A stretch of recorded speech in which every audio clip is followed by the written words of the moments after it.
Hai korang, doktor mu sini. Ada orang tanya, doktor macam nak bunting pelamin. Korang nak ke bunting pelamin? Buat adik-adik yang ada rasa nak mendirikan rumah tangga tu tapi rasa macam alah comelnya baby, tak sabar nak baby kan? Jom doktor mu sharekan tips buat korang supaya kot-kot lah korang boleh dapat bunting pelamin. First kali, kalau kita nak bunting pelamin, maksudnya kita kahwin dalam tempoh sebulan tu kita terus lekat kan? Caranya adalah korang suami isteri kena sihat. Korang nak betul-betul sihat, nak melengkapkan nutrisi kat dalam badan tu, korang bolehlah dapatkan susu ni.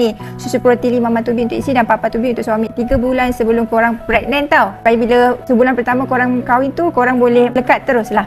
Nombor 2, cuba tengok. Kalau suami dia malulah sikit kan, belum kahwin. Terilah kepada bakal pengantin perempuan, boleh tengok kitaran period korang. Sama ada period korang teratur ke tidak teratur. Kalau korang teratur, period korang tu senang lah. So biasanya waktu subur tu dia akan berlaku daripada hari ke-10, daripada hari pertama period tu kan, sampailah maybe kita ambil hari ke-10 sampai hari yang ke-20 daripada period tu. Contoh period korang 5 hari, hari 1, 2, 3, 4, 5. Sambung kira 6, 7, 8, 9, 10 sampai yang hari ke-20. 10, 11, 12, 13, hari ke-20. So hari yang 10 hari yang tengah ni, so korang kena berjaga-jagalah, kena tetapkan bersama. Bukanlah nak kena bersama hari-hari. Malu kan sudah bersama, so mungkin dalam 10 hari yang tengah tu korang boleh bersama 3 ke 4 kali macam tu.